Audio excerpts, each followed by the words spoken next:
told them they couldn't do that because I had never imagined that they would do that. When I opened IS Lenna, I thought we need a different way to work. We need a different way in which to guide our students because this isn't working. Students who follow the rules will always follow the rules, no matter what. And students who want to break the rules will always find an interesting loophole, something that we didn't think of, a reason to justify their behavior that isn't positive, that isn't what we want at the school. It's very hard to argue that. So instead of making a very, very long list of things that we're not allowed to do here and focusing on all of those negative things, I chose to focus on 4 positive things that we all need to do. Students, parents, teachers, kitchen staff, everyone needs to do these 4 things. And those 4 core values have really led our school in a great direction because we know what we stand for. Respect, safety, hard work, and honesty. And those 4 things are very hard to argue. Those 4 things allow us to have conversations with our children when they have had a behavior or words that are less than ideal. We can talk about them instead of saying, that's on the list of things that you're not allowed to do. We can ask them, was that respectful? Was that safe? Were you being honest there? Were you working hard? And if the answer is no, they need to change their behavior. This has been such a nice way of working. It requires a lot of work because it requires you to talk to and listen to your child.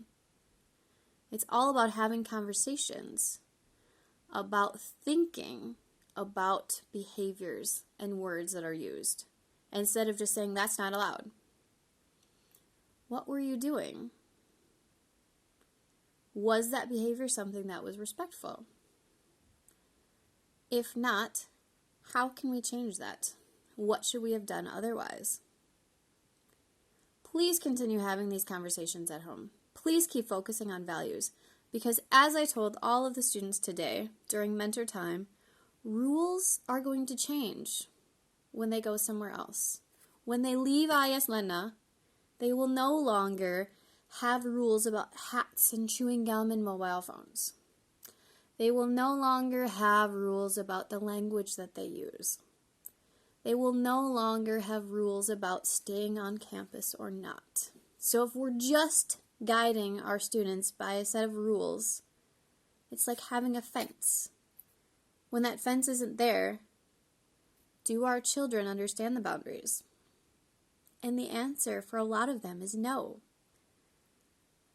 When they leave our school, I want them to understand how to behave properly, how to be a decent member of another school or a university or a job place, and most of all, society. That they think about what they're doing and they guide their actions and their words on our 4 core values. Because as I said, the rules change, laws change from country to country.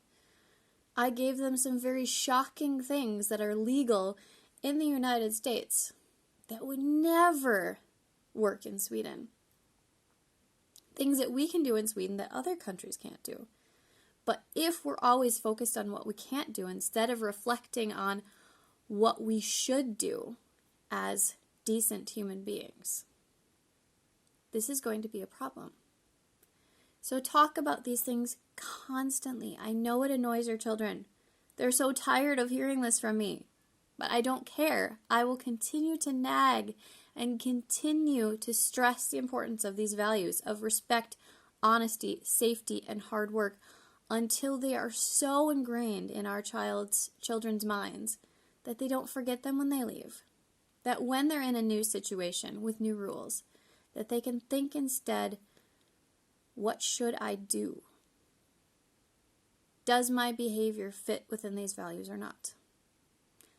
And that is the way that we need to work with our children to create people who will create a better society for us. Thank you so much, parents, for your support. As always, it means so much to me, and it means a lot when I hear you talking about the same things that I speak about in these videos. It warms my heart, and it makes me happy to know that we're on the same team. Thank you so much.